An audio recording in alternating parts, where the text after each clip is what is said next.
ሰላም ጤና ይስጥልን የተወደዳችሁና የተከበራችሁ ውድ ተመልካቾቻችን እንደምን ሰነበታችሁ ይህ የህይወት ገጾች ፕሮግራማችን ነው ፕሮግራማችን በስነ ልቦና ሃይማኖታዊ ጤናና ማህበራዊ ጉዳዮች የሚዳሰሱበት ነው በዛሬ ቆይታችን ደግሞ የመርሳት ህመምና ህክምናውን በተመለከተ ቆይታ እናደርጋለን በዚህ ርዕሰ ጉዳይ እንግዳ ጋብዘናል እንግዳችን በባህር ዳር ዩኒቨርሲቲ ጠበጊዮን ስፔሻላይዝድ ሆስፒታል የአእምሮ ህክምና ስፔሻሊስት ሐኪም የሆኑትን ዶክተር ነቃጥበ ፈለቀን እዚህ ስቱዲዮ ድረስ ጋብዘናል የፕሮግራሙ አዘጋጅና አቅራቢ እኔ ሻምባው ወርቄ ነኝ እስከ ዝግጅታችን ፍጻሜ ድረስ አብራችሁን ትሆኑ በአክብሮት እንጋብዛለን ዶክተር እንዴት ሰነበትክ ሰላም ሻምባው እንዴት አለ እግዚአብሔር ይመስገን መልካም እንግዲህ ካለን ቀረቤት አንፃር አንቱ በየመጀመሪያው አንተ ያልኩ ቆይታ እናደርጋለን በጣም ደስ ይለኛል እንግዲህ ዶክተር ነቃጥበ ፈለቀ በባህር ዳር ዩኒቨርሲቲ ጠበጊዮን ስፔሻላይዝድ ሆስፒታል በአእምሮ ህክምና ላይ በማስተማርም እና የተለያዩ አገልግሎቶችን በመስጠት ላይ የምትገኝና ከዚህ በፊትም በህይወት ገጾች ፕሮግራማችን በሬዲዮ ፕሮግራማችንም በቴሌቪዥን ፕሮግራማችንም የአእምሮ ጤና ጉዳዮችን ያነሳን ቆይታ ያደረግን እንገኛለንና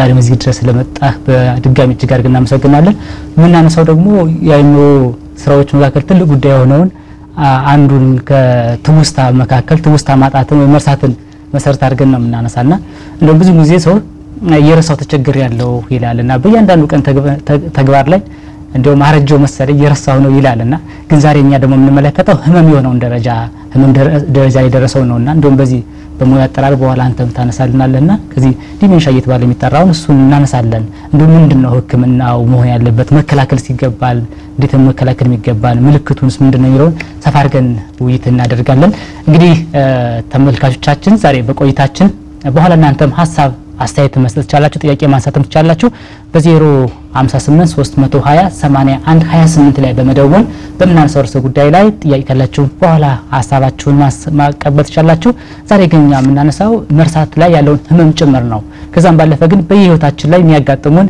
የመርሳት ባህሪ ሊያጋጥመን ይችላልና ጠባዮች ሊያጋጥሙን ይችላሉና እነዚህን መሰረት አድርገን ህመም ደረጃ ደረሰ የምንለውስ ምን ላይ ሲሆን ነው መለኪያዎችንም አሉና እነሱን እናያለን ከአፍታ ቆይታ በኋላ ተመልሰን እንገናኛለን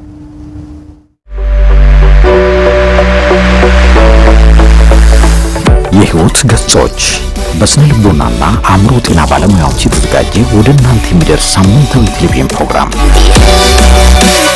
በስነ ልቦና አእምሮ ጤናና ማህበራዊ ጉዳዮች ላይ ባተኮሩ ዝግጅቶቹ ከእናንተ ጋር ይቆያል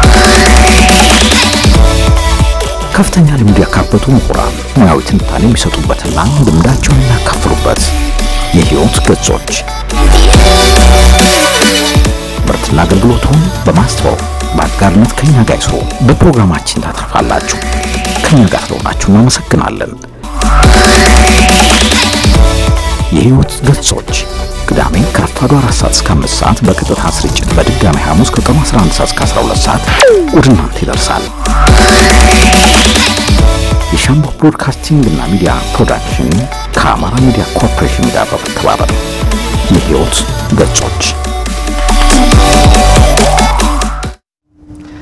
ተመልሰን ተገናኝተናል ፕሮግራማችን የህይወት ገጾች ፕሮግራም ነው ዛሬ ደግሞ ቀደም ብለን እንዳነሳነው የመርሳት ህመምና ህክምናውን እንዲሁም እንዴት መከላከል ይቻላል የሚለውን ከዶክተር ነቃጥበ ፈለቀ ጋር ቆይታ እናደርጋለን ዶክተር ነቃጥበ ፈለቀ የአእምሮ ሐኪም ናቸው እኔ ሻምባ ወርቄ ነኝ አሁን አብራችሁን ዶክተር እንደው ትውስታን ወይም ደግሞ መርሳትን ከማንሳታችን በፊት እንደው ትንሽ ወይም ደግሞ የመርሳት ህመምን ከማንሳት በፊት ስለ አእምሮ ብዙ ስራዎች አሉትና እንደው ትንሽ ሐሳብ ስለ ትውስታም ብናነሳ መልካም ነውና እንደው ትውስታ ምንድነው መርሳት ስንል ምንድነው የሚለውና ከመም ጋር ያዘነ ሐሳብ ብናነሳ በጣም ጥሩ እንግዲህ ያው አእምሮአችን ሁሉንም የምናደርገው ነገር በቀን ተቀን ግንኙነታችን ተግባራችን ውስጥ የምንፈጽመው ነገር የሚፈጽምልን ነገር ነው ስለዚህ እኔም ሳወራ አሁን አእምሮ ነው እነዚህ ነገሮች የሚያደርገው ስለዚህ ለማውራት ምላስ ይንቀሳቀሳል ከንፈር እጄን ያወዛወዝኩ ነው እነዚህ ሁሉ መግባቢያ መንገዶች ናቸው ስለዚህ እነዚህ ሁሉ ተግባራቶች የሚፈጽመው አእምሮ ነው ማለት ነው ስለዚህ ትውስታው ወይም ይሄ እንደው በግርድፉ አማርኛ አቻ ትርጉም ለማግኘት እየሞከርን ነው እንጂ ጠቅለል አድርጎ እንግሊዘኛውን አቻ ይዘዋል ብዬ አላምንም ግን ያው በጊዜ ሂደት ነው የሚመጣው ስለዚህ እኛ መርሳት ብለናል ከዚህ የተሻለ ሰዎች ሲመጡ ደግሞ ምናልባት ቋንቋው ላይ ጠንከር ያሉ ሰዎች አቻ ትርጉም ይሰጡ ይችላሉ ብዬ ስለዚህ መርሳት ስንል ይሄን የእጅ ውዝዋዜውንም ሊሆን ይችላል የምጠቀምባቸውን ቃላቶቹን ለማግኘት ፈልጎ ለማግኘት መቸገር ሊሆን ይችላል እማቃቸውን ካሁን በፊት ማረጋቸው ለምሳሌ እኔ ሐኪም ነኝ ካሁን በፊት ማከማቸው ነገሮች እነሱን ማስታወስ ከሚከባው በላይ ሲሆን በቀን ተቀን እነሱ መርሳት ደረጃ ደርሰው ብለን እናስባለን። ትውስታ ግን ማንኛውም ሰው ሊዘነጋ ይችላል። የሰው ልጅ አንደኛው ባህሪ ማስታወስ እንዳለም ሁሉ ልንዘነጋ እንችላለን። ስለዚህ እሱ ሁሉ ማለት ግን በሽታ ነው ብለን አናስብም። ስለዚህ ብዙ አሁን ባለንበት ማህበራዊ ሁኔታ ውስጥ በጣም ብዙ ኮምፒውተር ተወዳዳሪ የሚመስሉ ሽሚያ ውስጥ ነው የሚመስል አይነት ህይወት ስለሆነ ያለው አንዱን በደንብ አስበን አገናዝበን ሳንጨርስ ሌላ ደግሞ ችግር ይመጣልና እነዚህ ሲደራረቡ በህይወታችን ውስጥ ያሉ ነገሮችን በደንብ ጥርት አድርገን ላናስታውስ እንችላለን። እነዚህ አሁን ካለው ነባራዊ ሁኔታ ጋር የተያያዙ ሊሆኑ ይችላሉ ተብሎ ይታሰባል እንጂ ዛሬ እንወያይበታለን ካልነው የመርሳት ህመም ጋር ይያያዛል የሚል እይታ እንዳይኖራቸው ተመልካቾችን ማሰብ። ስለዚህ መርሳት ብለን ስናስብ እንደው ሌሎቹ አሁን ቀጣይ የምናነሳቸውን ከትውስታ በዘለለ ምናልባትም በቀን ተቀን ተግባራቸው ማህበራዊ ግንኙነታቸው ላይ የሚኖሩትን ምልክቶች ጠቅለል አድርጎ ነው። ግን በተለየ አንድ ሰው ትውስታው ላይ የቅርብ ጊዜ ትውስታዎችን ሊሆን ይችላል፣ የረጅም ጊዜ ትውስታዎችን እነሱም ላይ ብቻ ሊሆን ይችላል። አንዳንዶቹ ደግሞ አካላዊ ለምሳሌ የእግር መንቀጥቀጥ ሊሆን ይችላል፣ እጅ መንቀጥቀጥ፣ ሌሎቹን ባህሪያቶች ብቻ ሊያሳዩ ይችላሉ። ወይም ደግሞ የቋንቋ የመጠቀም ችግር ብቻ ሊያጋጥማቸው ይችላል። ስለዚህ እነዚህን ነገሮች ዘርዘር አድርገን እናያለን ማለት ነው። መልካም። ስለዚህ ዶክተር እንዳነሳው እንግዲህ አይምሮአችን ትልቁ እንዳነሳው ትውስታ ነውና መረጃዎችን ይመዘግባል፣ ከዛ በኋላ ያስቀምጣል፣ ተመልሶ ደግሞ ይጠቀማቸዋል። እንደውም ደግሞ ወደ መርሳት ደግሞ ስንመጣ አንዱ የሰው ባህሪም ጭምር ነው ማለት ተፈጥሯዊ ነው። እንደውም ባንደርሳ ኑሮ ዓለም ምን እንደምትሆን ከባድ ይሆናል። አንዳንድ ክፉ ሀሳቦችን እንረሳለን፣ አዲስ ሀሳቦችን እንመዘግባለን። እንደውም ከነባራዊ ሁኔታ ጋር ካለመረጋጋት ጋር ሁሌ ከውክቢያ ጋር በተገናኘ ደግሞ ስታነሳው እንደነበረው በውክቢያ ውስጥ ስንሆን በጭንቀት ውስጥ ድባት ውስጥ ስንሆን አንድ ነገር ላይ ትኩረት ማድረግ እና በደንብ ካልመዘገብነው አይምሮአችን ሊረሳ ይችላል እያልክ ነበርና ዛሬ ደግሞ እንዳነሳው የመርሳት ህመሙን ነው የምናነሳው። ስለዚህ አድማጮቻችን ተመልካቾቻችንም ብዙ ጊዜ መርሳት ሲባል አንዳንዴ ሲረሱ በተለያየ በጥድፊያ በዚህ በስነ ልቦና መረበሽ ምክንያት ከህመሙ ጋር እንዳያገናኙትም እንደ የመርሳት ህመም ስንራሱን ችሎ ምንድነው እንደው መለኪያ ሲኖረዋል ወይ አንድ ሰው የመርሳት ህመም አለበት ለማለት እና ደግሞ በኋላ መገለጫዎችም ይኖራሉና ግን ከመለኪያው አንፃርና ከመርሳት ራሱ ከትርጉሙ አንፃር በደንብ እንመለከተው። ጥሩ። ስለዚህ መርሳት ብለን ስናነሳ እንግዲህ የመጀመሪያው የሚሆነው ምንድነው ይሄ ትውስታ የምንለው ወይም ደግሞ እንግሊዘኛ ሚሞሪ የምንለው ነው። ስለዚህ እሱ ላይ ችግር ያጋጥማቸዋል ሰዎቹ ነው። ስለዚህ የቅርብ ጊዜ አዲስ ሚሞሪዎችን ባለፈው አመት ምናልባትም ባለፈው ሳምንት በተለይ ደግሞ አሁን አንተና እኔ ያወራን አይደለ ስለዚህ ሰዎቹ መጀመሪያ ትውስታ መርሳት ብለን ስናስብ መርሳት የሚመጣው አሁን አንተና እኔ ያወራንበት ያለው ርዕስ ስለ መርሳት ነውና ስለዚህ መርሳት ያጋጠማቸው ሰዎች ይህንን ሰዓት ስለ መርሳት እያወሩ እንደሆኑ መምረጥ አለባቸው። በዙሪያችን ያሉ ነገሮችን ትተን እንዳሉ እናውቃለን፣ ግን ይሄኛው ላይ ብቻ ትኩረት ማድረግ ይቸግራሉ። በዛውም ተያይዞ ስለዚህ መርሳቱ አለ፣ ሌላኛውም ነገር ደግሞ ትኩረት ማድረግ ይቸግራሉ። ከዛ ቃላትን ማውጣት ይቸግራሉ። ከዛ ማህበራዊ መስተጋብራቸውም ላይ ደግሞ የሚያሳያቸው ምልክቶች ነው። ለምሳሌ አላግባብ የሆኑ ሐሳቦችን ሊሰጡ ይችላሉ። ለምሳሌ ፖለቲካ ጋር በተያያዘ ሊሆን ይችላል፣ ከሃይማኖት ጋር የተያያዘ ሊሆን ይችላል፣ ወይም ደግሞ ሌሎቹን አይነት ነገሮች ካሁን በፊት የማይገለጽባቸው ያልታወቀ ባህሪያቸውን ሊያሳዩ ይችላሉ። ወይም ደግሞ ካሁን በፊት የነበረ ባህሪያቸውን ከሚታወቀው በላይ በጣም አባብሰው ምልክቶችን ማሳየት ይጀምራሉ። እነዚህ መጀመሪያ አካባቢ ሊታዩ የሚችሉ ነገሮች ናቸው። ስለዚህ ግን እነዚህ ሁሉ ኑረው አንደኛ የመጀመሪያው ነገር መጀመሪያ አካባቢ ሲሆን በተለይ ገና ሲጀምር አካባቢ ሰዎቹ ራሳቸው ያውቁታል። ለምንድነው ምዘነጋው ለምንድነው ምረሳው ብለው ራሳቸው አስበው ባለሙያ ማማከር ከመጡ አንደኛው መገለጫ የሚሆነው ስለዚህ በሰዎቹ ወይም ደግሞ ምልክቱ በታየባቸው ሰዎች ሐሳብ ውስጥ ሲሆኑ ነው። ሌላኛው ደግሞ የቅርብ ቤተሰብ ምናልባትም ትዳር አጋር ሊሆን ይችላል፣ ልጆች ሊሆኑ ይችላሉ፣ ሌሎችም የቅርብ ሰዎች ይሄ ሰውዬ በቅርብ ጊዜ እየዘነጋ ነው እየረሳ ነው ወይም ደግሞ በተደጋጋሚ የሚፈጠረው ሰዎቹ ለምሳሌ በአጋጣሚ ከውጭ ሲገቡ ያስቀመጡትን ዕቃ ብር ሊሆን ይችላል፣ ቁልፍ ሊሆን ይችላል፣ ሌላም ዕቃ ሰረቁብኝ ብሎ በተደጋጋሚ መጨቃጨቅ፣ መጣላት ከዛ ደግሞ ሲፈለግ በድንገት ማግኘት ቦታውን ስለዚህ እነዚህ ነገሮች እየታዩበት ነው ብለው ባለሙያ መጠየቅ ከመጡ ይሄኛው ነገር ደግሞ ኑሮ ደረጃዎች አሉት። ስለዚህ ይሄ እንደውም መጠነኛ ነው ብለን የምናስበው እንደዚህ አይነት ነገር አጋጥሟቸውም ሰዎቹ የቀን ተቀን ተግባራቸው ላይ ተጽዕኖ ላያመጣባቸው ይችላል። ስለዚህ ለምሳሌ ስራ ሄዶ ገብቶ ውሎ መምጣት፣ ቤተክርስቲያን ደርሶ መምጣት፣ ገበያ ገብቶ ውሎ መምጣት ምናምን ላይ ቢኖርም ራሱ ምልክቱ ተጽዕኖ ላያመጣባቸው ይችላል መጀመሪያ ላይ ሲሆን ወይም ደግሞ መጠነኛ ነው ለምሳሌ ግን በጣም ከባድ ደረጃ ደረሰ ሲባል የሰዎች ድጋፍ የሚያስፈልጋቸው ደረጃ ላይ ይደርሳል ማለት ነው። ስለዚህ ገበያም ለመሄድ የቅርብ ሰው ያስፈልጋል፣ ቤተክርስቲያንም ደርሰው ለመምጣት እዛው ጥግ ያለ ጎረቤት ጋር ቡና ጠጥተው ወጣው የራሳቸው ቤት መመለስ እስኪያቅታቸው ድረስ ሊሆን ይችላል። ያን ጊዜ ሲሆን ሌላ ተጨማሪ ገዛ የሚያስፈልጋቸው ደረጃ ይኖራል ማለት። ስለዚህ ጠቅለል ብለን ስናቸው እነዚህ ምልክቶች ሊያሳዩ ይችላሉ ሰዎቹ ማለት ነው። ስለዚህ አንተም እንዳልሰው አጠቃላይ ህይወታችን የተመሰረተው መረጃ መዝገብ ላይና ትውስታን በመጠቀም ላይ ነውና በህይወታችን ላይ ደግሞ ዕውቀት ሊሆን ይችላል የተለያዩ ዕውቀቶችን የክህሎት ጋር የተገናኘ ከልምዶች ጋር የተገናኘ ከህይወታችን በህይወታችን ላይ የሚያጋጥመን እንግዲህ ከተወለድን ጀምሮ አእምሮአችን የመዘገብ ነው። ቅድም አንተ በትልቁ ማህደር ወይም ደግሞ መረጃ ትውስታ ምን ነውና ስለዚህ ጉዳት ላይ ካለ በአግባቡ ያን ነገር ያወጡ ምን ነገር እንዳደረግነ ተመልሰን መጠቀም እንቸገራለን ማለት ነውና በዋናነት ግን በተለይ ደግሞ አሁን እያነሳን ያለነው ህመሙን ነው። ሰው መረጃው በአግባቡ መቀመጡንና አስተውሎ ደግሞ ያን ነገር ለመጠቀም ይቸገራል። ከመለኪያ አንፃርም በቀን ተቀን ህይወታቸው እየረበሻቸው እንደው ትንሽ ፍንጭ እንኳን የሌለው ነገር ሊሆን የሚችለው አንዳንዴ አንድ ነገር ስናደግ ምን ይሆን ብለን ልናስብ እንችላለን። ግን በዚህ በህመም ደረጃ ሲሆን ከፍ ሊልችና ማህበራዊ መስተጋብራችንን ሊጎዳ ይችላልና ምክንያቱ ምንድነው? አእምሮአችን መረጃ ይሰበስባል። መረጃውን ከሰበሰበ በኋላ ያን መረጃ ደግሞ አውጥቶ እንዳይጠቀምና በአግባቡ ህይወቱ እንዳይመራ የሚያደርገው ያ ሚሞሪ ያለው ወይ ደግሞ ይሄ መረጃ ዋና ቋታችን ምን ሲያጋጥመው መንስኤዎቹ ምንድናቸው የሚሆኑት? እንደ ምክንያት አድርገን የምናቀርባቸው በጣም ብዙ ናቸው። እንግዲህ ሳይንሱ የሚለው 80 በላይ አይነት ህመሞች በተጓዳኝ እንደ ምክንያት ሊቀርቡ ይችላሉ ይላል። ግን ዋና ዋናዎቹን ምናልባትም 80 ምናልባት 90% የሚሸፍኑት በጣም የታወቁ ነገሮች ናቸው። እንግዲህ አንደኛው የመጀመሪያው መንስኤ እድሜ ነው። ስለዚህ ወንዶቹ ጋር ሲሆን 65 ሴቶቹ ጋር ምናልባት ዝቅ ሊል ይችላል ከዛም በላይ እንደዛ የሆነ ሲሆን እድሜ እየጨመረ ሲሄድ የሰው ልጅ የመርሳት እድሉ ወይም ደግሞ ለዚህ መርሳት ብለን ለምናነሳው ህመም የመጋለጥ እድሉ አንደኛው አጋላጭ ምክንያት ነው። እንደውም የመጀመሪያው አጋላጭ ምክንያት እሱ ነው።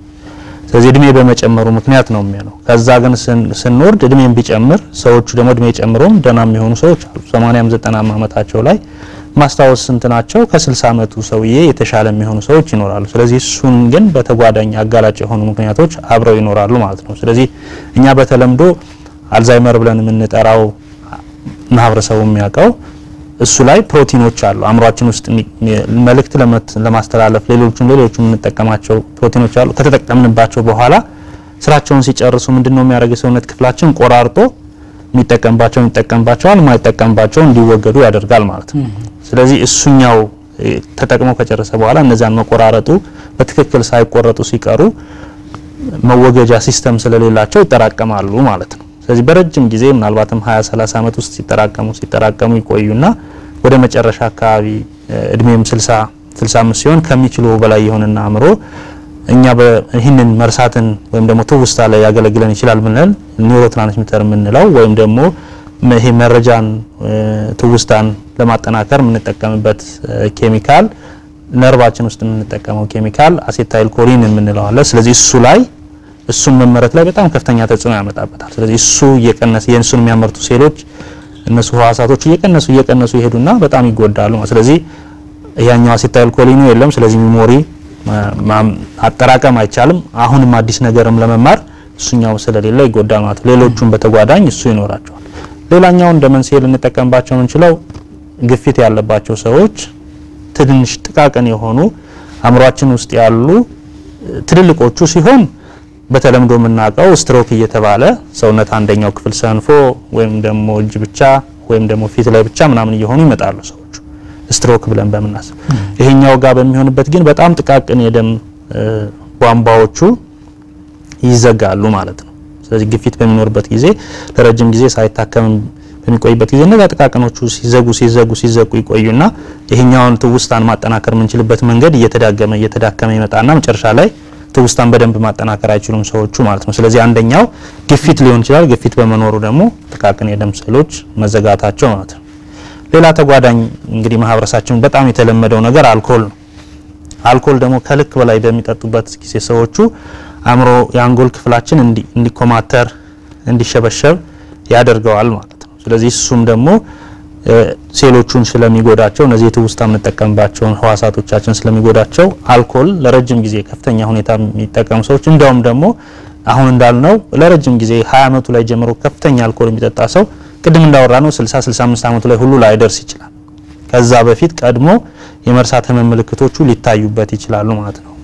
ተጋላጭነቱ ሲኖር ደግሞ ከዛ በላይ ይጨምራል። ለምሳሌ አልዛይመር ተጋላጭ የነበረ ሰው ከሆነ አልኮል ደግሞ ሲጠጣበት በጣም እየቀነሰ ይመጣል ማለት 65 ምናምን ሳይሆን 40 አመት ላይ ምናልባት 50ዎቹ ላይ ሊጀምር ይችላል ማለት። ስለዚህ እነዚህኞቹ አንደኛው ነገር ነው። ሌላ ክብደት ውስጥ ተያይዞ ሰውነታችን ያለው የስብ መጠን በትክክለኛ መንገዱ ካልተቆጣጠር ነው አንደኛው እንደ ምክንያት ሊሆን የሚችል ነው። ስለዚህ ኤክሰርሳይዝ ማድረግ ክብደትን ያስተካክላል፣ ሰውነታችን የስብ መጠን ያስተካክለዋል፣ ግፊታችንን ያስተካክለዋል። ስለዚህ እነዚህ ሁሉ ሲስተካከሉ የመርሳት ህመም የመጋለጥ እድላችን በጣም ይጨምራል ማለት ነው። ሌላው ደግሞ እንደው ምናልባት እንደዚህ አክቲቭሊ ኢንጌጅ የሚያደርጉ ይሄ ምንድነው በንቃት የሚሳተፉ ትምህርት ላይ የሚያነቡ የሚመራመሩ ትምህርት ስንል ይሄ ዘመናዊ ትምህርት ምናምን ማለት አይደለም። መንፈሳዊም ሊሆን ይችላል፣ የሚጽፉ የሚመራመሩ ሰዎችም ሊሆን ይችላል በራሳቸው መንገድ ማለት ነው። ስለዚህ ግን ብቻ እውቀት ላይ ትኩረት የሚያደርጉ ወይም ደግሞ ማህበራዊ ህይወት ላይ ሽምግልና ልንለው እንችላለን ሌሎች ላይ በደንብ በንቃት የሚሳተፉ ሰዎች ይሄኛው ነገር ሊከላከልላቸው ይችላል። እድሜያቸው ቢገፋም ደና ሊሆን ይችላል። ነገር ግን ከመጀመሪያው ጀምሮ ተገለው በራሳቸው ዓለም የሚንቀሳቀሱ አይነት ሰዎች ብቻ ሲሆኑ ዝምተኞች አይነት ሲሆኑ ተጋላጭነታቸው በጣም ከፍ ያለ ይሆናል ማለት። ስለዚህ መማር፣ ነገሮችን ማንበብ፣ መመርመር በተለይ ደግሞ እነዚህ ሲስተማቲክ የሆኑትን ነገሮችን ውስብስብ ያሉ ነገሮችን መፍትሄ ማምጣት ላይ በትኩረት የሚሰሩ ሰዎች የመርሳት ህመም የመጋለጥ እድላቸው በጣም የቀነሰ ነው። ስለዚህ እሱን ማያደርጉ ሰዎች ሲሆኑ ደግሞ አንደኛው ተጋላጭ ሊሆን ይችላል። ሌሎች የተወሰኑ መድኃኒቶች አሉ። ቀደም አሴታይል ኮሊን ብለናልና አሴታይል ኮሊንን ደግሞ ሌሎች ህመሞችን እንዲመጡ ምክንያት ሊሆን ይችላል ሲጨምር ማለት። ስለዚህ እሱን ለመቀነስ ብለን የምንጠቀማቸው አይነት መድኃኒቶች ሲሆኑ በተያያዥነት ምልክቱ እንዲመጣ ሊያደርግ ይችላል ማለት ነው። ስለዚህ ከመድኃኒቶቹም ጋር በተያያዘ ሊኖራቸው ይችላል ማለት ነው። ስለዚህ ቅድም ስናነሳ እድሜ አያይዘን ስለሆነ የመጀመሪያው እድሜ ሲጨምር ፊታችን እንደሚሸበሸበው አእምሮአችንም ይሸበሸባል ማለት ነው።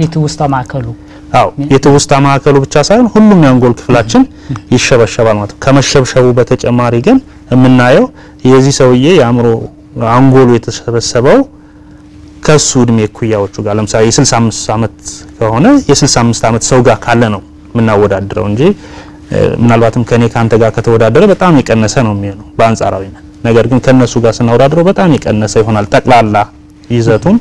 ከዛ ደግሞ እነዚህኞች ለትውስታ የሚያገለግሉትም አብረው የቀነሱ ይሆናሉ ማለት። በዋነኝነት እነዚህን ማየት ይችላል። ሌላ ሆርሞናል ይሄ በሆርሞን ሰውነታችን ውስጥ የምንጠቀማቸው በተለምዶ ታይሮይድ ይሄ ጎይተር የምንለው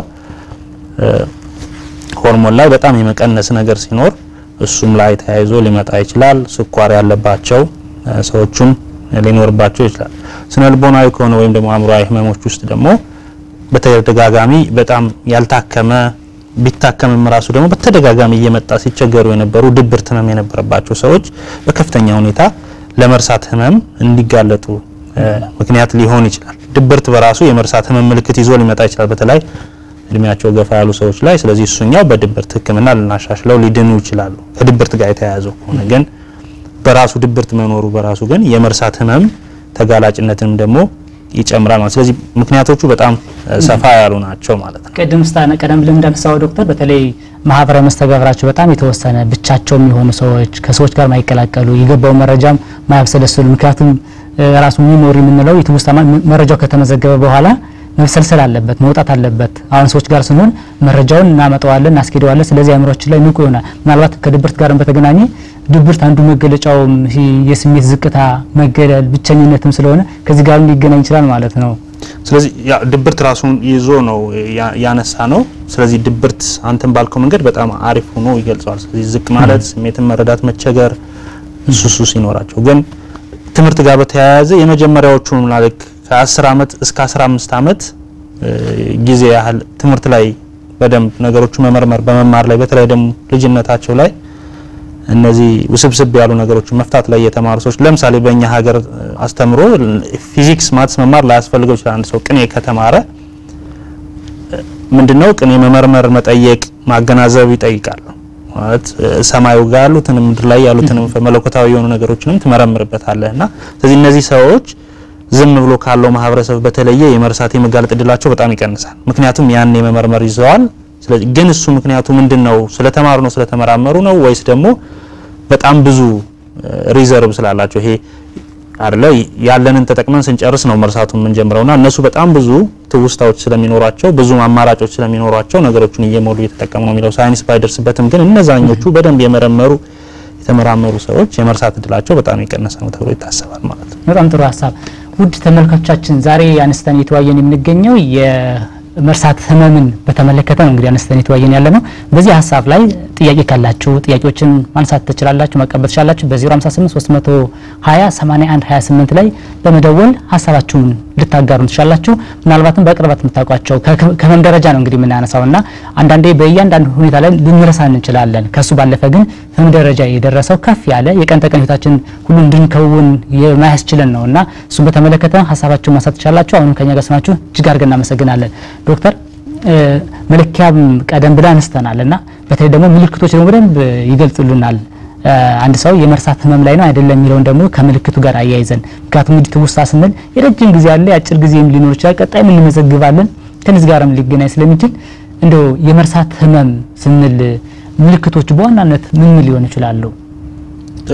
ምልክቶቹ ይሄ ቅድም ያነሳናቸው ነገሮች ላይ ጠቅለል ብለው የሚቀመጡ ናቸው። ግን እንደው ዝርዝር አድርጎ ለማየት የመጀመሪያው አሁን ትውስታን ብንወስድ ትውስታን በመናስብ ጊዜ መጀመሪያ መርሳት የሚጀምሩት ቅድም እንዳልነው የቅርቡ ጊዜውን ነው። ስለዚህ ምናልባት አሁን በዚህ ሰዓት እየተጠቀሙበት ያለውን ወይም ደግሞ ለተግባቦት የሚጠቀሙበትን ትውስታ ማለት ነው። አሁን አንተ ጋር ያወሩ ከነበረ መጣሁ ብላቸው ተመልሰ መጣ ቅድም ያወራችሁበት ድረስ ላይ መቀጠል አትችልም፣ ይረሳሉ ማለት ነው። ስለዚህ ብዙ ጊዜ የቅርብ ጊዜ ትውስታዎች ላይ ይቸገራሉ ማስታወስ ማለት። ስለዚህ ከትውስታ ጋር ተያያዘ ሌላ አሁን ያሉ ነገሮችን መማርም ይቸግራቸዋል። ማስታወስ አይችሉም በፊት የሚያውቋቸውን ነገሮች።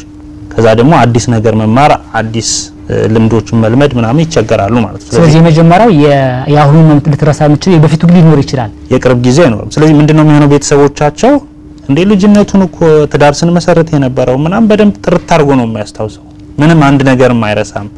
የቅርብ ጊዜውን ባለፈው አመት የተፈጠረውን ግን አላስታውስም አለኝ ይላሉና ስለዚህ ሰዎቹ ከቅርብ ጊዜ ጀምሮ ሳምንቱን የሁለት ሳምንቱን ከዛ የወሩን ምናምን እየተባለ የአንድ አመቱን የአምስት አመት ምናምን እየተባለ ወደ ኋላ ነው እየዘነጉ መሄድ። ስለዚህ የቅርብ ጊዜው እየጠፋ የበፊቶቹ ግን ረጅም ጊዜ የመቆየት እድላቸው አለ። ምልክቶቹ ሲመጡ በማስታወስ በኩል አንደኛው ነው። ከዛ አዲስ ነገር መማርም በጣም ይቸገራሉ ማለት ነው። ሌላኛው ከቋንቋ ጋር በተያያዘ ነው የሚሆነው። ስለዚህ ቋንቋ ሰዎቹን ስም ሊረሱ ይችላሉ። መጀመሪያ የሚረሱት ራቅ ያለው ሰው ይሆናል። አሁን ቅድም ላይ የቅርብ ጊዜውን ብለናል ትውስታው። ሰዎቹን ስም ጋር ሲመጣ ደግሞ ራቅ ያለ የጎረቤት ስም ወይም ደግሞ ሩቅ ያለ አብሯቸው በቀን ተቀን ማገኙትን ሰው ሲመጣ ከበደ የሚባለውን ሰውዬ አበበ ሊሉት ይችላሉ። ግን በሚቀጥለው ጧት ደግሞ ቢያድር ሰውዬው በስሙ አበበ ሊሉት ይችላሉ። ያ ማለት መጀመሪያ ዘነጉት ከዛ ግን መልሰው አስታወሱት ማለት አይደለም። የሆነ ሰዓት ሲመጣላቸው ይጠቀሙበታል፣ ከዛ ግን ይጠፋባቸዋል። ስለዚህ ተመልሰን እንመጣለን። ዶክተር መስመር ላይ ተመልካች አለን። ጤና ይስጥልን ተመልካቻችን። አብሮ ይስጥልን። ማን ነው? ከየት ነው የሚደውሉት? ከደብረ ሲና አየሉ። መልካም። እስኪ ስለ መርሳት ህመም እያነሳን እንገኛለን እና እስኪ ጥያቄዎትን ያንሱልን። ማለት እኔ ስኳር ያመኛል እና ያው አንዳንድ ነገሮች ቶሎ አይታወሱኝም፣ ይረሳኛል። እሺ ምናልባት ኢየሩስ ነው ያሉን? አየሉ። እሺ ስለዚህ ምናልባት እድሜ ቢነግሩን ስኳሩ ምን ያህል ጊዜ እንደቆየ ቢነግሩን አብሮ ሊያግዘን ስለሚችል ስኳሩ አንድ ማለት አመቱ ነው። ምን ያህል ጊዜ ሆነ ስኳር ከጀመረውት? አዎ አንድ 5 አመት ይሆነዋል። እድሜስ የርሶስ? 45 አመት ነው። እሺ ማለት ተጨማሪ ምታነሳ ይኖራል ዶክተር? እንዴት ተውስታው አሁን ቅርብ ጊዜ የመጣ ነው ወይስ ረጅም ጊዜ የቆየ ነው የሚለውን ብናውቀው? አይ አሁን በቅርብ ነው። በቅርብ ጊዜ ነው የመጣው። በጣም ጥሩ። ምናልባት ምላሽ እንሰጥበታለን። ስለ ደወሉን እጅግ አድርገን እናመሰግናለን። ምላሽ ይሰጥበታል። ከኛ ጋር ይሁን። ዶክተር እንግዲህ ቀደም ብለን እያነሳን ነበርና ምልክቶችን እያነሳን ነበር።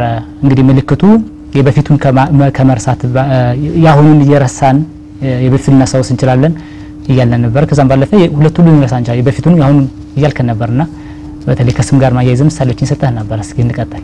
ጥሩ። ስለዚህ ምልክቶቹ የሚሆኑት ከስሞቹ ጋር አንደኛውን ቅድም እንዳነሳ አበበን ከበደ ማለት ከበደን አበበ ማለት ከዛ እንደዚህ ይሆናሉ። መጨረሻ እየሆነ ሲመጣ ደግሞ ቅርብ ዘመዶቻቸውን ጎረቤት ላይ በቀን ተቀን ደህና አደራችሁ ደህና ዋላችሁ የሚባሉ ሰዎችንም ይረሳሉ። መጨረሻ ላይ የልጆቻቸውን ስም የባለቤታቸውን ስም መዘንጋት ይመጣል ቋንቋ ጋር በተያያዘ። ስለዚህ ማስታወስ ይቸገራሉ ማለት ነው። ግን ሌሎቹንም ነገሮች ይቸገራሉ። ለምሳሌ እጅ እንደዚህ ሲደረግ ቋንቋ ስናወራ ምን ገልጻቸው ነገሮች አሉ አይደለ? ስለዚህ ማየቱ ላይ ችግር ይገጥማቸዋል ማለት። ስለዚህ አንተ ያወራሃቸው ያለ አንድ ሰው ትኩረት አድርጎ እየተበሳጨ ነው ይሄ ሰውዬ እየተደሰተ ነው ምናምን የሚለውን ለመረዳት በጣም ይቸገራሉና ስለዚህ መገናዘቡም ላይ ማንበቡም የሰዎችን ቋንቋ ሌላ ሰው የሚሰጣቸውን ምልክትም መረዳት ላይ ሊቸገሩ ይችላሉ። ቅድም የነሱ መግለጽ ማስታወስ ላይ የተቸገሩት ስሞቹን እንደዚህ ምናምን ለመጠቀም ማለት ነው። ስለዚህ እሱንን ግን አላስታወስኩትም ረስቸዋለሁ አይደለም የሚሉ አንተ ብትሄድ ሻምባ መሆንክን ያወቁ በሆነ ስም ይጠሩሃል እንጂ አይ በቃ ስምህ ጠፋብኝ ስምክን አስታውሰኝ አይሉም። መርሳታቸውንም አያስታውሱም። መርሳታቸውን መጀመሪያ አካባቢ ካልሆነ በስተቀር በኋላ ላይ መርሳታቸውን አያስታውሱምና ሌላ ነገር ይተኩበታል ማለት ነውና ሰው ምን ሆነ ነው እንተናን እንደዚህ ያልከው አበበን እኮ ነው ከበደ ያልከው ምናምን ይባባላሉ። እንደዛ ነው እንደ ያልኩት አልመሰለኝም ምናምን ብለው አስተካክለው ነው የሚሄዱ። ስለዚህ አይ እንደው እየዘነጋው ተቸገርኩ ምናምን ብዙ ጊዜ አይሉም ሰዎቹ ማለት ነው። ስለዚህ መርሳታቸውንም ብዙ ጊዜ አይገነዘቡትም። ስለዚህ እሱን ያደርጋሉ። ግን ደግሞ ከዛ የሰዎቹንም ደግሞ ማንበብ መገንዘብ ያስፈልጋሉ። ሰውየው እየነገራቸው እያስረዳቸው ያለውንም ቋንቋ ወደ ውስጥ አስገብተው መመረዳት ላይም ሊቸግራቸው ይችላል ማለት ነው። አንደኛው እሱ ነው። ሌላኛው ምልክት አብሮ ተያይዞ ሊኖር የሚችለው የቀን ተገን ተግባራት ላይ ሊቸገሩ ይችላሉ። ለምሳሌ አካውንታንት የነበረ ሰውዬ ቁጥር ላይ ሊቸገር ይችላል ብለና እናስብም። የሚሰራቸው ስራዎች አመቱን ለ5 አመት ለ6 አመት ሜቢ ለ20 ለ30 አመት የሰራቸው ስራዎች በቃ ቢሮ ገብቶ ጧት እስከ 6 ሰዓት ሲሰራ ጧት 2 ሰዓት ላይ የሰራውን 2 ተኩል ላይ የሰራውን 6 ሰዓት ላይ እንደሚጠቀምበት ያስታውሳል በቀን ተቀን ስራው። ግን እነዚህ ሰዎች 2 ሰዓት ላይ ተኩል ላይ የሰሩትን ስራ የት እንዳረጉትን ማስታወሱም መስራታቸውን ማስታወሱም እንደሚያስፈልጋቸውም ላያስታውሱ ይችላሉ ማለት ነው። የመጀመሪያው ነገር ብዙ ጊዜ የሚቀጥማቸው እነዚህኞቹ ቅርብ ጊዜዎቹ ስለሚሆኑ ማለት ነው። ከዛ ገበያ ሂዶ ብር የሆነ ዕቃ ገዝቶ ብር መክፈል እንዳለባቸው ላያስታውሱ ይችላል። ወይም ደግሞ ዕቃ ከተገዙ በኋላ ምናልባት ዕቃው 50 ብር ቢሆን 100 ብር ሰጥተው 50 ብሩ መልስ መጠበቅ እንዳለባቸው ላያስታውሱ ይችላሉ። ስለዚህ እነዚህ ነገሮች ሊቸገሩ ይችላሉ። ወይም ደግሞ ለትምህርት ቤት ልጆች ክፍያ ሊሆን ይችላል፣ የመብራት ክፍያ ሊሆን ይችላል። ገበሬ ከሆነ ደግሞ እንግዲህ ዘር ወቅት ሲደርስ ለዘር የሚከፍለው ብር ሊሆን ይችላል፣ ለማዳበሪያ የሚከፍለው ብር ሊሆን ይችላል። እነዚህ ነገሮች ማድረግ ይቸገራሉ። ከሄዱ በኋላ ይሄን ያህል ብር ያስፈልጋል፣ ለምሳሌ አንድ ኩንታል ማዳበሪያ ለመግዛት ይሄን ያህል ሺህ ብር ያስፈልጋል ብሎ ጓደኛው ነግሮት ቤት ከደረሰ በኋላ ይጠፋበታል ብሩ ማለት ነው። ስለዚህ ይቸገራል። ከዛ ብዙ ብር ይዞ ሄዶ የሚከፍለውም ስንት ብር እንደሆነ ደግሞ ድጋሚ ይጠፋበታል። መልሶቹንም አያውቅም። ግን እነዚህ በጣም በቀላሉ የሚሰራቸው ስራዎች የነበሩ ነገሮች ናቸው። ስለዚህ እነዚህን ምልክቶቹን ሊያሳዩ ይችላሉ ማለት ነው። ሌላ ማህበራዊ መስተጋብራቸው ውስጥ ሰው ጋር በሚኖራቸው ግንኙነት ውስጥም ደግሞ እንደ ምልክቶቹን ሊያሳዩ ይችላሉ። ለምሳሌ መነጫነጭ፣ እንዲሁም መበሳጨት ሊሆን ይችላል። መልካም ተመልሰን እንመጣለን። መስመር ላይ አድማጭ አለን። ጤና ይስጥልን ተመልካቻችን። ሄሎ ማን በልከት ነው የሚደውሉት? ፋሲል ይባላል ከአዲስ አበባ። መልካም ስለ መርሳት ህመም አንስተን እየተወያየን ነው። በዚህ ላይ ሐሳብ ጥያቄ ካለዎት ያንሱልን። ጥያቄ ነውና እኔ የሆነ አለርጂ ሳይነስ አለብኝ እና አብዛኛውን ጊዜ ህመም ካመመኝ ወደዚህ ነገሮችን እየረሳሁ የሆነ ለምሳሌ ሰዎች ጥያቄ ቢጠይቁኝ አፌ ላይ ያለ ያንን ነገር መናገር አልችልም። የሆነ ይረሳል። ስለዚህ ህክምናው ምን ይሆን እና ሳይነስስ ተጽዕኖ ይኖረዋል ወይ ስለ መርሳት እና ስለ ማስታወስ? እሺ ይቅርታ አቶ ፋሲል እድሜ ስንት ይሆናል? እድሜ አሁን 31 አመት ነው። 31 አመት ነው። ሳይነሱ እንዳለ መቼ ነው ያወቁት? አንድ 3 አመት ይሆናል። 3 አመት ምናልባት ጊዜው ያለው ምናልባት ከአንጎሌ ጋር ግንኙነት ካለው ይሄን ማብራሪያ እንዲሰጠኝ ስለፈለኩኝ ነው። መልካም ምናልባት የሚረሱት ምን አይነት ጉዳዮችን ይሆን? አንዳንድ ጊዜ በህይወታችን ላይ አንዳንዱ ነገር ማንኛውም ሰው ላይ መርሳት ሊያጋጥም ይችላልና የሚረሱት ምን አይነት ሁኔታዎችን እንደምሳሌ ወደ መጻፍ አነባለሁ እዛው ላይ ሙሉ በሙሉ በቃ 2-3 ፔጅ የሚያዝ አቅም አለኝ። ነገ ከነገ ወዲያ አስታውስ ብትለኝ አብዛኛውን ወይ ሙሉ በሙሉ ደንበር ትዘይለኝ። መልካም ስለዚህ ትሪትመንቱ ምን ይሆን የሚለው ነገር ትንሽ ማብራሪያ ይሰጥ። ስለደወሉልን እጅግ አድርገን እናመሰግናለን። ምላሽ ይሰጥበታል። ከኛ ጋር ይሁኑ። ዶክተር እንግዲህ መርሳት ምልክቶች በተለያየ መንገድ ይገለጣሉ እና በእያንዳንዱ የቀን ተቀን ህይወታችን ሁሉ እንዳንከውን ሁሉ የሚያደርገን ነው። እንግዲህ አንድ ሰው ትውስታውን ያሁኑንም ያለፈውንም ነገር ስለሚያጠፋበት አንድ ነገር አያይዞ ምን መከወን እንዳለበት ሁሉ ግራ ይጋባልና በእያንዳንዱ ህይወታችን ላይ መስቀልቅል ነገር እንደሚፈጠር እያነሳልን ነበርና እንደ ምልክቱም ተጨማሪ ምልክቶችስ ምን ይሆኑ?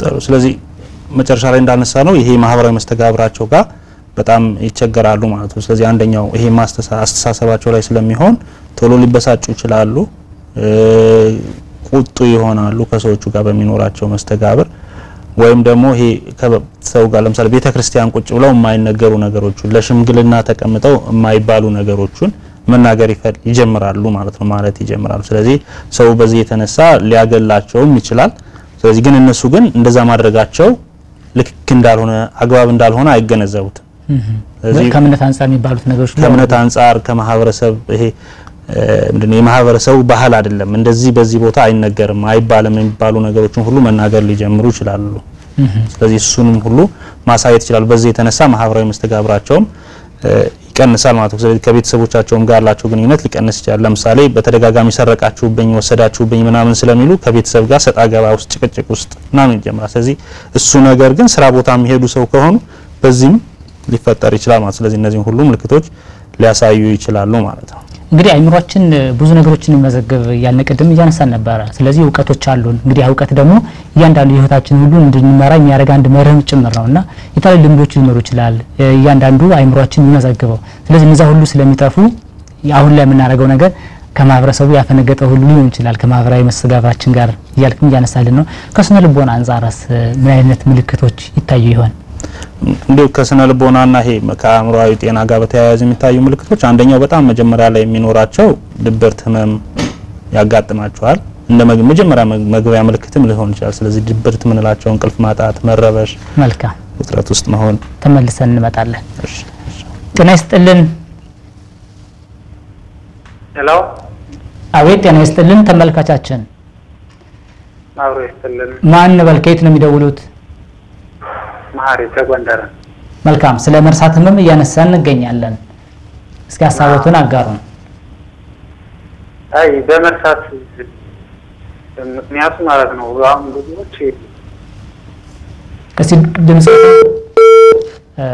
ከማሪ ጋር ያለን ቆይታ ተቋርጧል ተመልሰን እንግዲህ ከደወል እንገናኛለን እንግዲህ ከስነ ልቦና ጋር ያለው ከዚህ ከድብርት ጋር ከጭንቀት ጋር እያነሳልን ነበርና እስኪ በደንብ አንሳለን ጥሩ ስለዚህ የመጀመሪያው ድብርት ነውና ድብርት በሚኖራቸው የድብርት አይነት ምልክቶች ይኖራቸዋል እንቅልፍ ማጣት አንደኛው መርሳትም ስለሆነ ይሄ መዘንጋት ምንለው ያስቀምጡን ቦታ መርሳት ተከታታይ የሆነ የሀዘን ስሜት እንደዛ አይነት ነገሮች ኖሯቸው አብሮ ሊመጡ ይችላሉ ሌላኛው ጭንቀት ነው ከዛ ግን የባህሪ ለውጦች ሊኖራቸው ይችላሉ ለምሳሌ ማንንም በሌለበት ላይ የሚታየኝ ነገር አለ እየታየኝ ነው እየመጡብኝ ነው ወይም ደግሞ የሞቱትን ሰዎች መጣው ያነጋገሩኝ ነው ብሎ ማውራት ወደ መጨረሻ ላይ የሆነ ሲሄድ መጠራጠር እነዚህ ሰዎች መርዘው ሊገሉኝ ነው እነንተና እየተከታተሉኝ ነው ልጆች እነንተና ሊገሉብኝ ነው ምናምን የሚሉ አይነት ነገሮችን ማውራት ይጀምራሉ ሙነታው ዓለም ላይ የሆኑ ያልሆኑ ቤተሰብ ወይም ደግሞ የቅርብ ወዳጅ ሲያቸው እየተፈጠሩ ያልሆኑ ነገሮችን ማውራት ይጀምራሉ ማለት ነው ስለዚህ ይሄኛው ነገር አንደኛው መገለጫ ይሆናል ማለት ሌላው ወደ ኋላ ላይ የሆነ ሲመጣ ደግሞ እንቅልፍ መረበሽ ይኖራቸዋል ቀን ላይ ዝም ብሎ ቁርጥ ያለች 10 ደቂቃ 20 ደቂቃ እንቅልፍ ይተኛሉ የማታ እንቅልፋቸው ደግሞ በጣም የተዛባ ይሆናል ማለት ነው ስለዚህ ማታ ላይ በደንብ አይተኙ ማታ ስለማይተኙ ደግሞ ቀንም ላይ የተቆራረጠ ሲተኙ ሲነሱ የሚውሉ አይነት ሰው ይሆናሉ መነጫነጭ ከቤተሰብ ጋር መጋጨትም አብሮ የሚኖራቸው ነገር ይሆናል ማለት ነው እንግዲህ ከጭንቀቱ ጋር ተያይዞ የመጀመሪያው አካባቢ ሲሆን ህመሙ ነው የሚያስጨንቃቸው መርሳቱ መቆጣጠር ስለማይችሉ አንዱ እየረሳው ነው የሚለውን ገና መጀመሪያ ማወቅ ሲጀምሩ በጣም ይረበሻሉ ውጥረት ውስጥ ይሆናሉ በኋላ ላይ ግን ሲሆን እየቀነሱ ይመጣሉ ለምሳሌ ድብርቱም ቢሆን የድብርት ህመም ከመርሳት ህመም ወይም ደግሞ ዲሜንሺያ ያለንኛ ኒውሮኮግኒቲቭ ዲስኦርደር የሚለው እንግሊዘኛው ጋር ያከምናቸው ስንሄድ ምናልባት ከ4 ከ5 አመት ሜቢ 10 አመት በኋላ ድብርቱ ራሱ መታከም ላይ ተጠበቅበት ይችላል ድብርቱን ያመጣው በኋላ እየቀነሰ ሄደ ስለሚሄድ ያኛውን የመርሳት ህመም ምንለውን ብቻ ማከም ያስፈልጋል ድባቴውን ማከም ላይ ያስፈልግ ይችላል ጭንቀቱን በዛ መልኩ እየቀነሰ ሄዶ ያስተካክላል ግን እንቅልፉ መጠራጠሩ እንደ ኃይለኛ መሆኑ ሌቱን ሙሉ ሳይተኙ ወዲና ወዲ ሲሉ ማደሮቹ ግን ስለሚቀጥሉ ህክምናዎች ሊያስፈልጓቸው ይችላሉ ማለት ነው መልካም ተመልሰን ደግሞ እንቀጥላለን ጤና ይስጥልን ተመልካቻችን አየት ማን ነው በልከይት ነው የሚደውሉት ሀሰን መሐመድ ከብ እስኪ ድምጽዎትን ምናልባት ከአካባቢ ቴሌቪዥን ካለ አጥፍተው ዘግቻለሁ መልካም ማን አሉን ኡስታዝ ሀሰን መሐመድ መልካም እስኪ አንሶልን ጥያቄዎትን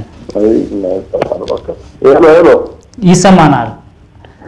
አዎ እና ያስጨንቀኛል በጣም ነው የሚያስጨንቀኝ እና እንቅልፍ ሁሉ አይወስደኝም ወረበሽ እኮ ከሰተረ ቢይት ነው ሄሎ ይሰማል ይቀጥሉ ሄሎ ሀሳቦትን ይቀጥሉ ይሰማናል እና በእንቅልፍ አይወስደኝም በጣም ነው የሚያስጨንቀኝ በተለይ ኮሮናውን በዲያሊስ ከወጣው ጀርበር ኮስቲዜ ከዛ ወዲህ ነው በጣም ከፍተኛ ጭንቀት ያለበት የማያስጨንቀኝ ነገር ያስጨንቀኛል ይሄ ነው ጉዳዩ ምናልባት ከመርሳት ጋር ያለ ምልክት ይኖር ይሆን አስማ አለብኝ በቃ ሌላ ነገር የለብኝም እና ከዛ ወዲህ ነው እኔን የኮሮናውን መፍትሄ ስታው ጓኝ ወዲህ ነው የኮሮና መድኃኒት ስታው ወዲህ ነው ምናልባት ዶክተር ምታነሳው ጥያቄ አይኖር ምናልባት የኮሌራ ነው ኮሮና ነው ያሉት አልገባኝም ኮሮና እሺ ክትባቱን ነው እሱም ከተወጋው ወዲህ ነው መርሳቱና ጭንቀት ያመጣብኝ አቶ ሐሰን ክትባቱን ከተወጉ በኋላ ነው አዎ መቼ ነው የተወጉት ባለፈው አንድ 2 አመት ምናምን ሆኛል 2 አመት ስለዚህ ይሄን 2 አመት እየተጨናነቁ ነው በጣም ያስጨንቀኛል እንከፋልተኛም የማያስጨንቀኝ ነገር ሁሉ ያስጨንቀኛል እሺ መልካም ምላሽ ሰጥበታል እኛ ጋር የሆኑ ስለደወሉ እጅግ አድርገን እናመሰግኖታለን ዶክተር እንግዲህ ከብዙ በተለይ ከምልክቶች ጋር ያሉትን ሐሳቦችን ነው እየነሳን ያለነውና እስኪ እንቀጥል ስለዚህ በዋነኝነት የሚኖራቸው እነዚህ ነው የሚኖሩት ስለዚህ እንቅልፎቹ መረበሻቸው ጭንቀቱ ጋር የተያዙ ነገሮች ሊኖራቸው ይችላል ግን በኋላ ላይ የተሻሻለ ስለሚሄድ ህክምናውን ማቋረጥ ልንችል እንችላለን ለምሳሌ ጭንቀቱ መጀመሪያ ላይ ሲኖራቸው ጭንቀቱን እናክማለን መጠራጠሩ ድብርቱ ምናምን ሲኖር እሱን እናክመዋለን መጀመሪያ ግን በኋላ በጊዜ ሂደት ህመሙ እየተባባሰ ሄዶ ደረጃዎች ስላሉት መጀመሪያ ሲጀምር በትንሹ ነው መጠነኛ ነው ብለናል ከዛ ከባድ ደረጃ ላይ ከዛ ደግሞ ወደም እየተባባሰ ሄድ እነዚህን የአእምሮአዊ ህመሞችን ማከም ላይ ያስፈልገው ይችላል የባህሪ ለውጦችን ብቻ ከቤተሰብ ጋር በመነጋገር ራሳቸውን እንዲጠብቁ በማድረግ ብቻ ማከም ይቻላል ማለት ዶክተር ብዙ ጊዜ የመርሳት ህመም ከፍ ያለ ሲመጣ በአንዳንድ ሁኔታዎች ላይ እንደሚገለጸው ከእንቅስቃሴ ጋር መገደብ ሁሉ ይመጣልና እንደው ብዙ ጥገኛ መሆን ማለት ሌላኛ አካል ነው ምግብ ሊመግባቸው የሚችል እንቅስቃሴዎችን ሁሉና እንደው ከእንቅስቃሴ ጋርስ በምን መንገድ ይሆን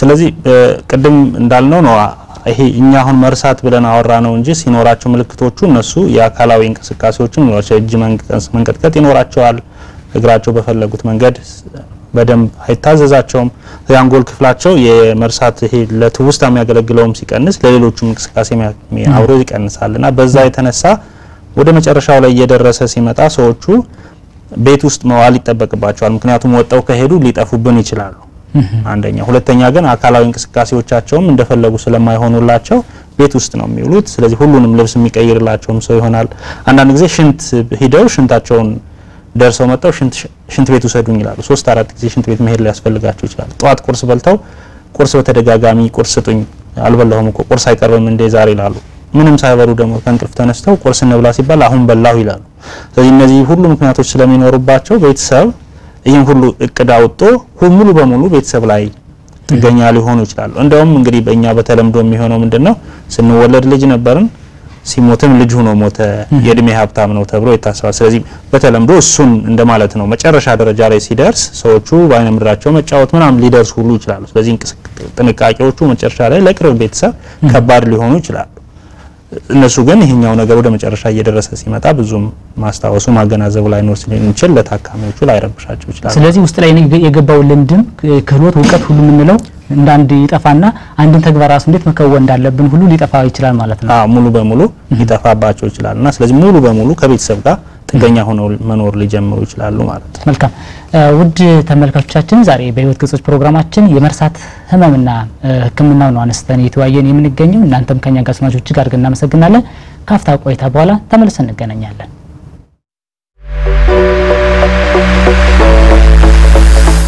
የህይወት ገጾች በስነ ልቦናና አእምሮ ጤና ባለሙያዎች የተዘጋጀ ወደ እናንተ የሚደርስ ሳምንታዊ ቴሌቪዥን ፕሮግራም በስነ ልቦና አእምሮ ጤናና ማህበራዊ ጉዳዮች ላይ ባተኮሩ ዝግጅቶቹ ከእናንተ ጋር ይቆያል። ከፍተኛ ልምድ ያካበቱ ምሁራን ሙያዊ ትንታኔ የሚሰጡበትና ልምዳቸውን የሚያካፍሉበት የህይወት ገጾች ምርትና አገልግሎቱን በማስተዋወቅ በአጋርነት ከኛ ጋር ይስሩ። በፕሮግራማችን ታተርፋላችሁ። ከኛ ጋር ስለሆናችሁ እናመሰግናለን። የህይወት ገጾች ቅዳሜ ከረፋዱ 4 ሰዓት እስከ 5 ሰዓት በቀጥታ ስርጭት፣ በድጋሚ ሐሙስ ከቀኑ 11 ሰዓት እስከ 12 ሰዓት ወደ እናንተ ይደርሳል። የሻምቦ ብሮድካስቲንግ እና ሚዲያ ፕሮዳክሽን ከአማራ ሚዲያ ኮርፖሬሽን ጋር በመተባበር የህይወት ገጾች ተመልሰን ተገናኝተናል። የህይወት ገጾች ፕሮግራማችን ዛሬ የመርሳት ህመም ላይ ትኩረት አድርገን ውይይት እያደረግን እንገኛለን። በዚህ ርዕሰ ጉዳይ ደግሞ ከዶክተር ነቃጥበብ ፈለቀ ጋር ቆይታ እያደረግን ነው የምንገኘው። ዶክተር ነቃጥበብ ፈለቀ በባህር ዳር ዩኒቨርሲቲ ጥበበ ግዮን ስፔሻላይዝድ ሆስፒታል የአእምሮ ሐኪም ነው። ዛሬ ደግሞ ከዚህ ተገኝቶ ሰፋ ያለ ሀሳብ እየሰጠን ይገኛል። እናንተም በዚህ ጉዳይ ላይ በምናነሳው ጉዳይ ላይ ጥያቄ ካላችሁ ሀሳባችሁን ማጋራት ትችላላችሁ። በ058 320 81 28 ላይ ማጋራት ትችላላችሁ። አሁን ከኛ ጋር ሆኖ መስመር ላይ አድማጭ ተመልካች እንዳለን እየተነገረ ነው። ጤና ይስጥልን። አውሪ ይስጥልን። ማን ነው? ከየት ነው የሚደውሉት? ቴዎድሮስ ተባባር ከየት አሉን? አቶ ቴዎድሮስ ከባህር ዳር። መልካም። ስለ መርሳት ህመም አንስተን እየተወያየን እንገኛለን። እስኪ ሀሳብ ጥያቄ ካለዎት ያንሱልን። መርሳት ነው እና ረሳት ነው የቃል ነገር ነው አትምንዳችን ግን ከማለቶችን ተማሪ ነው። በፊት በጣም ጎበዝ ነበር። አሁን ግን እያነበቡ ራስ አምሮ ያየ ቴዎድሮስ እድሜ ስንት ይሆን? የተማሪ እንደወልክ ነው የገለጽክልንና 28 ነው። የሶስተኛው ዓመት ተማሪ ነኝና አረሳለሁ። ምናልባት ከመርሳት ጋር ያሉ ሁኔታዎችን በምን መንገድ የታዘብካቸው ምትረሳቸው ምን አይነት ድርጊቶችን ይሆን? ምን አይነት ነገሮች ጋር የተገናኙ ነገሮች ናቸው? ለምሳሌ ትምህርት ላይ ምናምን በጣም ነበር ራስ ወደ ነበር የሚሰማው። ግን አንብቤ ራስ በጣም ያደረገ ከሰዎች ጋር ራሱ ቀለለ ሰዎች ጋር ሰዋራም ያን ያክል በጣም ሶሻል አለብኝ ነገር ማለት ነው እና ረሳለሁ። ዶክተር ምታነሳው ጥያቄ ካለ ምናልባት እንደ ውሳኔ መወሰን ላይ አየን ውሳኔ ራሱ ቢሆን አስተባባሪ ያንን ሀሳብ ተራስብኝ ደግሞ ተዋለሁ። ስለደወልክ ወጣትም ስለሆነ ካንተ እንበልና እጅግ አድርገን እናመሰግናለን።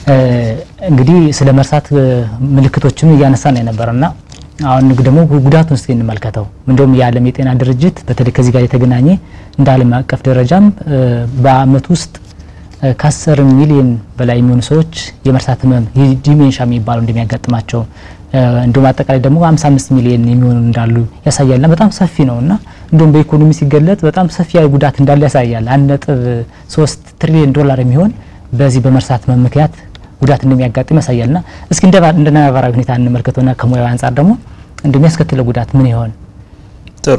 ስለዚህ አንተም እንዳነሳው እንግዲህ አንደኛው ኢኮኖሚካል በርደኑ እንዳለው ነው። ምክንያቱም እነዚህ ሰዎች ማህበረሰቡን የሚይዙ የተማሩ ከበፊት ልምድ ያላቸው ሰዎችን ነው በዚህ ህመም በተለይ በመናጣበት ጊዜ የምናጣው ማለት ነው። ስለዚህ አንድ የ20-30 አመት ውስጥ 30 አመት ልምድ ካለው ሰው ጋር እናወዳደር ሰው ማለት እሱ እንዳለ ሆኖ ኢኮኖሚካል ከዛ ግን እነሱን ለመንከባከብ እናወጣው ወጪም ደግሞ ተጨማሪ ሊኖር ይችላል ማለት ነው። አንደኛው እሱ ነው። ሌላኛው ግን እነሱ ራሳቸው ጋር ቅድም ያነሳናቸው ነገሮች ይኖራቸዋል። ጭንቀት ይኖረዋል፣ ድብርት ይኖረዋል። ከዛ ደግሞ ሌሎቹ እነዚህ ወጣ ያሉ የአእምሮአዊ ህመም ምልክቶች ለምሳሌ ምንም ይታይ በሌለበት ላይ የሚታይ ያለ መሰል ኃይለኛ መሆን፣ መጣላት ምናምን ይኖራቸዋል። ወይም ደግሞ አደገኛ የሆኑ ውሳኔዎች ሊወስኑ ይችላሉ። ለምሳሌ መጀመሪያ አካባቢ ላይ ሲሆን ነጋዴ ከነበረ አደገኛ የሆኑ ግብይቶችን ሊፈጽሙ ይችላሉ። ብዙ ንብረት በፊት ለምሳሌ ቅድም ምናለን የቅርብ ጊዜውን አያስታውሱም አይደል ያል የ5 አመቱን የረሳ ነጋዴ ከሆነ የዛሬ 10 አመቱ ባለው ግብይት አሁን ላይ ግብይት ሊፈጽም ይችላል ማለት ነው። የቅርብ ጊዜው የጨመረውን ዋጋ ያለውን ነባራዊ ሁኔታ ባለማገናዘብ ማለት ስለዚህ ቤተሰብንም የነሱንም ህይወት አደጋ ላይ ሊጥል ይችላል። መምህርም ቢሆን በዛ መልኩ ሌሎችም ሰዎች ማለት ስለዚህ ሪስክ ያላቸው ነገሮች ምናልባትም በህግ ሊያስጠይቁ የሚችሉ ውሳኔዎች ሁሉ ሊወሰኑ ይችላሉ። ስለዚህ እነሱ ላይ እንደ ሰዎቹ ተጽዕኖ ያመጣል። ሌላኛው ቤተሰብ ላይ የሚመጣው ተጽዕኖ ነው። አንደኛ እነዚህ ሰዎች ታመው ወይም ደግሞ ሙሶባቸው በጥሮታ ቢገለሉ ወይም ደግሞ ከስራ ቢያቆሙ ቤት ውስጥ መዋል ይጀምራል። ስለዚህ የሚያመጡት ገቢ የለም። ከዛ ደግሞ እነሱን ለመንከባከብ ወይ ሰው ቤት መዋል አለበት ወይም ደግሞ ለነሱ ለመንከባከብ ተብሎ ሌላ ተጨማሪ ሰው መቀጠር ይኖርበታል ማለት። ስለዚህ ሌላ ተጨማሪ ወጪ ያመጣል ማለት ነው። ከዛ በላይ ደግሞ የምንወደው የምናከብረው ምናልባትም ወላጆቻችን አያቶቻችን ናቸው እነዚህ ሰዎችና ይህንን ምልክት ማሳየት ሲጀምሩ እኛ ራሱ በጣም እንረበሻለን። ስለዚህ ከዛ ደግሞ የምናከብራቸው የነበሩ ሰዎች ድንገት ተነስተው ይሳደባሉ፣ ድንገት ተነስተው ይቆጣሉ ምናምንና በዚህ የተነሳ የቅርብ ዘመዶቻቸው የቅርብ ተንከባካቢዎቻቸው ደግሞ እነሱ ራሱ አምራዊ ስነልቦናዊ ጫና ውስጥ ይገቡና ድብርት፣ ህመም፣ ጭንቀት፣ እንቅልፍ ማጣት ውስጥ ሊገቡ ይችላሉ ማለት እነዚህ ሁሉ እንደ ጉዳት አብረው ሊመጡ የሚችሉ ናቸው። ግን በኋላ ላይ ደግሞ መድኃኒቶች ይሰጡ ተብለው ሲወሰዱ ሊሆን ይችላል ወይም ደግሞ ከእድሜ ጋር በተያያዘ ይሄ ሰውነት መንቀጥቀጡ አብሮ ሊኖር ይችላል ብለን ስላልን ተንገዳግደው መውደቅ ከዛ ስብራቶች ሊኖሯቸው ይችላሉ። ስለዚህ እነሱን ለማከም ደግሞ ከእድሜ ጋር ስለሚወርድ አሁንም እሱም ሌላ ደግሞ አብሮ ጉዳት ይዞ ይመጣል ማለት ነው። መልካም ከዚህ ጋር ያይዘን እስኪ ህክምናውን ደግሞ እናንሳ መታከም ይገባልና ከዛ በፊት ግን አንድ ተቀብለን እንጣ አንድ ተመልካች አለ መስመር ላይ ጤና ይስጥልን ተመልካቻችን።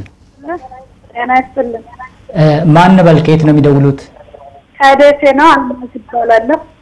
መልካም ስለ መርሳት ህመም እስኪ ሐሳብ ካለዎት ያይካሉት ምናልባት ቴሌቪዥን ካለ ይስት አለብኝ ቴሌቪዥኑን ይሰማል ቴሌቪዥኑን ዘግተው እስኪ ከኛ ጋር ቆይታ ያደርጉ። ቴሌቪዥኑን ይዝጉትና ጥያቄዎትን ያንሱልን እና ግፊት አለብኝ ማለት ነው። ይቀጥሉ። እሺ እና ከዛ ግፊቱ እንቅልፍ በቃ ምን ጊዜም እንቅልፍ ነው ሌትም ቀንም እንቅልፍ ይጠልብኛል እና ይሰማል መድኃኒቱን አልወስድም ነበር አሁን ሰጅቶ ብዬ እየወሰድኩ ነው እና አሁን ይሄ መድኃኒቱ ሲሻለኝ ብተው ሳይድ ኢፌክት ይኖራል አይኖረው? ምናልባት ከመርሳት ጋር ያሉ ምልክቶች ይኖርበት ይሆን? ስለመርሳት በቃ ረሳለሁ በቃ ያኖርኩትን ነገር ምናምን ረሳለሁ። ጥሩ ከዛ ደግሞ ማስተዋት በቃ የቆየን ነገር እየረሳሁ ነው ያለሁት ማለት ነው። ጥሩ ምላሽ ይሰጥበታል። ስለደውሉ እናመሰግናለን። ከኛ ጋር እንቅልፍ በጣም ነው ለቀን እንቅልፍ በቃ አዚም ነው የሚጥልብኝ እንቅልፍ ነው በሽታው ዋናው ማለት ነው። የእንቅልፍ ማነስ ነው መብዛት ነው? መብዛት መልካም ስለደወሉ እናመሰግኖታለን። ምላሽ ይሰጥበታል። ከኛ ጋር ይሆነው ዶክተር ካለን ጊዜ አንፃርም ህክምናው ምን ይሆን ከዛም ባለፈ ደግሞ ደዋዮቻችንም ስለደወሉ እነሱን ምላሽ እንሰጣለንና ህክምናውስ ምንድነው? ስለዚህ ምናልባት ህክምናው ጋር ስንመጣ ሁለት አይነት ህክምናዎች ይኖራሉ። አንደኛ የሰዎቹን እንክብካቤ መስጠቱ ሊሆን ይችላል። ከዛ ደግሞ ተያይዘው መጡ የባህሪ ለውጦችን ማከም እንችልባቸው መድኃኒቶች ይኖራሉ። በተለይ የመጀመሪያው ደረጃ ይሄ መጠነኛ ደረጃ ደርሶ ሰዎች ላይ ተጽዕኖ ማያመጣ ደረጃ ሲመጣ ሰዎቹን ይሄ ህመሙ ቶሎ ከጀመረ በኋላ በጊዜ ሂደት እየተባባሰ ስለሚሄድ የሚቆይበትን ጊዜ ማዘግየት የሚችሉ መድኃኒቶች አሉ። ስለዚህ ገና ሲጀምራቸው ከመጡ ህመሙ ሳይባባስ ለተወሰነ ጊዜ ባሉበት ሆነው እንዲቆዩ የሚያስችሉ መድኃኒቶች አሉ። እነሱ መድኃኒቶቹን መስጠት ይቻላል። ከዛ በተጨማሪ ግን ከፍተኛ ደረጃ ከደረሰና ምናልባት ህመሙ ከፍተኛ ከሆነ ተገለው ቤት በሚውሉበት ጊዜ እንዳይጠፉብን ለቤተሰቦቻቸው መከታተል ያለባቸውን ነገር ምናልባትም እንክብካቤ ማድረግ እነዚህ የባህሪ ለውጦች ሲመጡ ለምሳሌ ኃይለኛ መሆን፣ መሳደብ፣ እንቅልፍ ማጣት ምናምን ሲኖር እነሱን እንደያመጣታቸው በጊዜው መፍትሄ የሚሆኑ መድኃኒቶቹን መስጠት ይቻላል። ድብርቱም ሲመጣ በዛ መልኩ ነው ልናከማቸው እንችላለን። ከዛ በተጨማሪ ቤተሰቦቹንም አብሮ ማየት መረዳት ያስፈልጋል። ለምሳሌ የመጀመሪያው የሚሆነው ምንድነው ልክ እንደዛ አይነት ሰው ሲሆን ወይ የመጨረሻ ልጅ ወይ የቅርብ የሆነ ልጅ ለምሳሌ ሁሉም ልጅ ይሆንና በየህይወቱ ይሄድና መጨረሻ ያሉት ልጆች ሙሉ ኃላፊነት ለነሱ ይሆን ይችላል ማለት። ስለዚህ ኃላፊነቱን ሸር ማድረግ በጋራ ቤተሰብን መንከባከብ ሊያስፈልግ ይችላል ማለት ነው። ሌሎቹም ይሄ ምክንያቱም የነሱንም ህይወት ተጽዕኖ ላይ ሊሰምችል በዚህ መልኩ ነው ልናከመው ምንችል እንጂ ሙሉ በሙሉ ወደ ኋላ ወደ ነበሩበት መመለስ ይሄኛውን አንችልም ማለት ነው።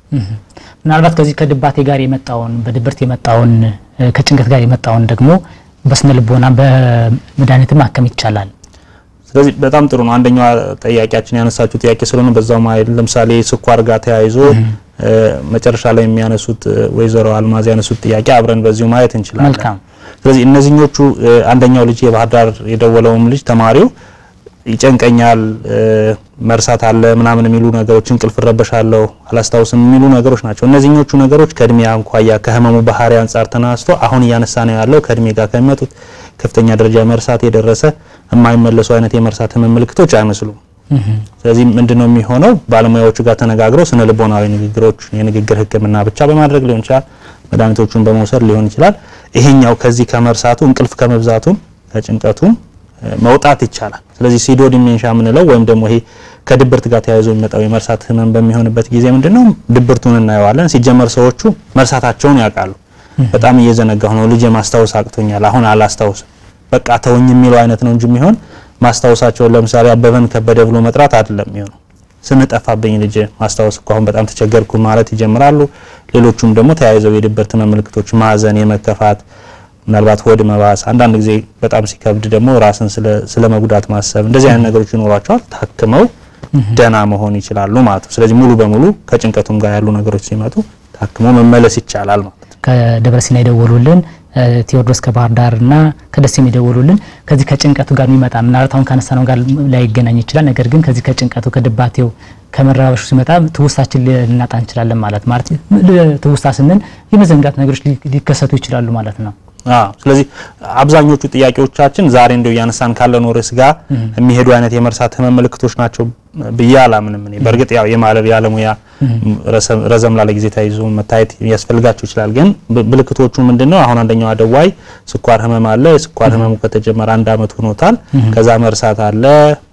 አሁን የመጣው የተቸገሩበት ማለት ስለዚህ እሱኛው ነገር ምንድነው የሚሆነው እድሜያቸው 45 ስለሆነ ስኳር ሁለት አይነት ስኳር በእኛ በህክምናው በርግጥ 3 እንደዚህ የሚያርሱ አሉ ግን ሁለት አለ የመጀመሪያ ከልጅነት ጀምሮ የሚጀምራል ከዛ ቀጥሎ ደግሞ ትልቅ ስንሆን ይመጣል ስለዚህ ትልቅ የሆነ ይመጣ ነው የሚመስለው እሳቸው ምክንያቱም 45 አመታቸው ነው ከአንድ አመት በፊት ነው ያው ወይዘሮ ኢየሩስ ስለዚህ እሳቸው ከስኳሩ ረጅም ጊዜ ሳይታከም ቆይቶ ከነበረና ጭንቅላት ላይ ጉዳት አድርሶ ከነበረ እንደዛ ሊሆን ይችላል ግን እንደዛ አይመስልም ሌላ ማህበራዊ ህይወታቸው ደና ነበርና በዚህ አጭር ጊዜ በዚህ ክልል ውስጥ ላይመጣ ይችላል ተብሎ ይታሰባል ግን ስኳር በመኖሩ የራሰ የተነሳ ሰዎቹ ድብርት ውስጥ ጭንቀት ውስጥ የመግባት እድላቸው በጣም ሰፊ ነው ስለዚህ እሱን ቢታከሙት ይሄኛው መርሳቱ አብሮ ይስተካከላል ማለት ነው መድኃኒት መውሰድ ላይ ተጠበቅባቸው ይችላል በሌሎችም መልኩ ማለት ነው ከባሌ ሮቤ የደውሉን ከኮቪድ ጋር ያገናኝ ያነሳልናል ከሳይንስ ጋር ደግሞ ያነሳልናል ከአዲስ አበባ ሁለቶችን ከሳይንስ ጋር የሚያያዙ ነገሮች የሉም ሳይንስ ስንል እዚህ ውስጥ ያሉ ነገሮች ናቸውና እነዚህኞቹ ተሰራጭተው በተደጋጋሚ ጭንቅላት ውስጥ የሚሆን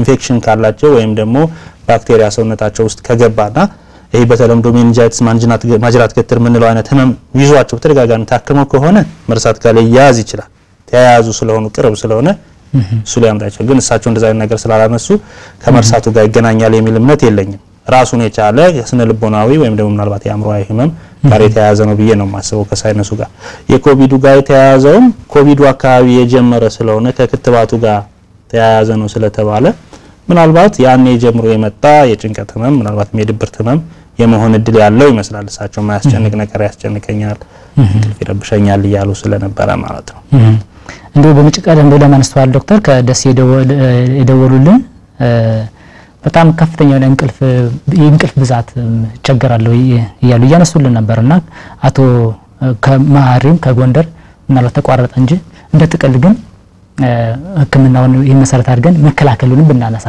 የነሱን መሰረት አድርገን በጣም ጥሩ ስለዚህ እንቅልፍ መብዛቱ ይሄ መርሳት የምንለው እድሜ ለምሳሌ 60 50 ምናምን የሆናቸው ሰዎች ከሆነ ሴቶቹ 55 አመት እና በላይ ከሆነ እንቅልፍ መብዛት ሲባል ሙሉ ቀኑ መተኛት አይደለም የሚሆናቸው እንደዛ አይነት ሰዎች የተቆራረጠ ቀን ላይ መተኛት 10 ደቂቃ 20 ደቂቃ ይተኛሉ ይነሳሉ 10 ደቂቃ 20 ደቂቃ ይተኛሉ ይነሳሉ እንጂ በቃ ማታም ይተኛሉ ሌትም ይተኛሉ አይሆንም ማለት ነው መከላከል የምንችለው ቅድም ያነሳናቸውን አጋላጭ የሆኑ ነገሮችን መቆጣጠር ነው ለምሳሌ አንደኛው ተደዋያችን ከኛም ጋር ባያያዝ ግን ቅድም ያነሳነው ግፊት ነው ብለናልና ስለዚህ ግፊት መድኃኒትን በስርዓት መውሰዱ ቅድም ያነሳናቸው ጥቃቅን የደም ቧንቧዎቻችን ጭንቅላታችን ውስጥ ያሉት እንዳይዘጉ ያደርጋሉ እነሱ ካልተዘጉ ደግሞ ይሄ አስከፊ ለሆነው የመርሳት ህመም መጋለጥ እድላችን በጣም ይቀንሳል ስለዚህ የግፊት መድኃኒት ተመርምሮ ታይቶ እና አሁን ላይ ህክምና ከተጀመረ በኋላ ማቋረጡ በሳይንስ አይመከርም እሱን ሲያቋርጡ አንደኛው የሚመጣው ይሄኛው ቢሆን ግን ሌሎችም ደግሞ አካላዊ ህመሞች ልብም ጋር ሌላ መጣ ግን መርሳት ጋር ስለሚያያዝ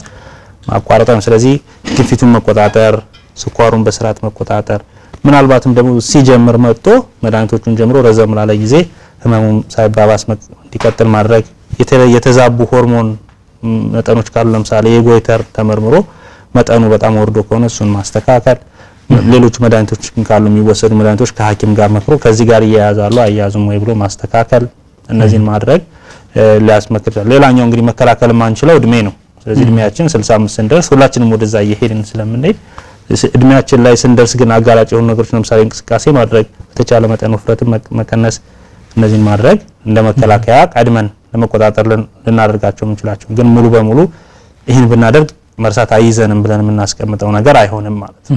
ስለዚህ ጤናማ የሆነ ህይወት ዘይቤ ስንከተል አንተም እንዳነሳው ዶክተር ስኳሩ ከመጣ በኋላ ስኳሩን መከላከል የደም ግፊት ልብን ጋር የተገናኙ ሌሎች ጉዳዮችንም ከሆነ በኋላ በአገባቡ ማከም ድባቴ ካለ ድባቴው ማከም ይያልክም ያነሳልን ነበርና እንደው ከመሰረቱ ደግሞ ይህ እንዳይፈጠር ደግሞ ሙሉ ህክምና ወይም ደግሞ ሙሉ ጤናማ የሆነ ህይወት መመስረትም ተገቢ ነው አይደለም የሚሆነው። ለምሳሌ አሁን ስኳር እንዳይዘን ጊዜያችን አጭር ሆነና መንሲዎች አጠር ያለ ሐሳብ አንሳን እንጂ ስኳር ሊያስይዙን የሚችሉ ልብ ለጋ የተገናኙ ድባቴ ጋር እንዲፈጠር የሚያደርጉ ነገሮች ሊኖሩ ይችላሉና ስለዚህ ጤናችን መጠበቅ ሁሉን አቀፍ የሆነ ጤናችን መጠበቅም ተገቢ ነው ማለት ነው። ይህ ጤናማ የሆነ ህይወት በእውቀትም ቀደም ብለን አንተም እያነሳልን ነበርና ሰው እውቀቱ ከፍ ያለ ማህበራዊ መስተጋብራችን በጣም ጤነኛ ከሆነ ጭንቀት የሚያመጡብን ነገሮችና ድባት የሚያመጡብን ነገሮች ሁሉ እያልክም እያነሳልን ነበርና እንደበጠቅል ከዚህ ከመርሳት ጋር የተገናኙ ነገሮችን ምን ትለናለህ?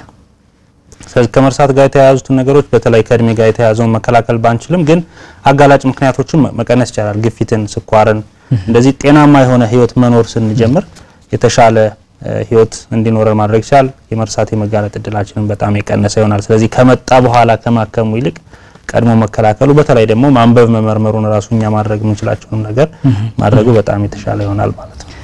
መልካም እንዲሁም ብዙ ጊዜ የነርሰ ጉዳይ ስናነሳ ወድ ተመልካቾቻችንን የመርሳት ህመምን ስናነሳ ከባህሪ ጋርም ልናገናኘው እንችላለን። ቀደም ብሎ ዶክተር በጣም ሰፊውን ሐሳብ አነስተውልናልና በእያንዳንዱ ህይወታችን ላይ ልንረሳ እንችላለን። ስለዚህ ዛሬ የመርሳት ህመምን ወይም ደግሞ ዲሜንሻ ተብሎ የሚጠራውን በሙያ አጠራር አነሳን እንጂ በየህይወታችን ላይ ጭንቀቱ ስንሆን ምናልባት የመባዘን ሁኔታው ስንሆን የተለያየ ተግባር ላይ ምናልባት ተግባር ስንልመው በአይምሮአችን የባዘነ ህይወት ሊኖርን ይችላልና እንዲህ ነገሮች ሲሆኑ አይምሮአችን ሊረሳ ይችላል። ነገሮችን በአግባቡ ላይ ከውን ይችላልና እንዲህ አይነት ጤናማ ህይወቶችን በመኖር አይምሮአችን በሰከነ መንገድ ያስተውሉ ስነ ልቦና በከፍ በማድረግ ራሳችን እውቀት ላይ በማድረግ ትውስታችንን መቆጣጠር እና ከጭንቀት ከድባቴ ራሳችን ስንከላከለው በጎ ነገር ይሆናልና ዶክተር ደግሞ ዛሬ የመርሳት ህመምን መከያት አድርገን ራሱ ምንድነው መርሳት ስንል በጣም ትኩረት መደረግ ያለበትም ጭምር ነውና ቀደም ብለ መከላከልም ስለምንችል ካጋጠመ በኋላ ደግሞ የግለሰቡ ብቻ አይደለም ችግር የሚሆነው እንደ ማህበረሰብ እንደ የቤተሰብ ሁሉ ነው የሚሆነው። የኢኮኖሚ ችግር ሊፈጠር ይችላልና ሌሎችም ችግሮችን ሊያመጣ ስለሚችል ይህን ሰፊ ሐሳብ ነው ያነሳህልንና በህይወት ገጾች ፕሮግራማችን ተገኝተህ ሙያዊ ምክር ሐሳብ ስለሰጠህን በተመልካቾቻችን ስም እጅግ አድርገን ነው የምናመሰግነው። አመሰግናለሁ። ውድ የፕሮግራማችን ተከታታዮች እንግዲህ ዛሬ በህይወት ገጾች ፕሮግራማችን ስለ ትውስታ ብናነሳም እንግዲህ ትውስታ ስንል መረጃ እናስገባለን። የገባው ትውስታ ደግሞ ልንረሳ እንችላለን። መርሳት የሰው ተፈጥሯዊ ባህሪ ቢሆንም ምናልባት በተለያየ ችግር ማለት ደግሞ ህመም ሊሆንብን ይችላልና እንግዲህ ህመም ሲሆን ደግሞ የቀን ተቀን ህይወታችንን በአግባቡ እንዳንከውን ያደርገናል። ስለዚህ ዛሬ የመርሳት ህመምን መሰረት አድርገን ሐሳባችን አነሳን። ሁሌም በህይወት ገጾች ፕሮግራማችን የስነ ልቦና የአእምሮ ጤናና ማህበራዊ ጉዳዮችን እንደምናነሳው ዛሬ ደግሞ ዋናውን የሆነውን የህይወታችንን አንድ ክፍል ምክንያቱም ሰው ልጅ በትውስታ ላይ መሰረት ያደረገነውና የትውስታችን ማዕከል መሰረት አድርገን ህመሙን እንዴት መከላከል እንደሚገባን ከዶክተር ነቃጥበብ ፈለቀ ጋር ሰፊ ቆይታ አደረግን። እናንተ ማብራችሁ ስለነበራችሁ እጅግ አድርገን ነው የምናመሰግነው። ከመላ የስቱዲዮ ባለሙያዎችና የስርጭት ባለሙያዎች ጋር አብረን ቆይታ አደረግን። በፕሮግራሙን በማዘጋጀት ነው ወደናንተ በማቅረብ እኔ ሻምባ ወርቂም ከናንተ ጋር ነበርኩ። ስለተከታተላችሁ በድጋሚ እጅግ አድርገን ነው እናመሰግነው። ሳምንት በሌላ ርዕሰ ጉዳይ እስከምንገናኝ ቸር ሰንበቱ።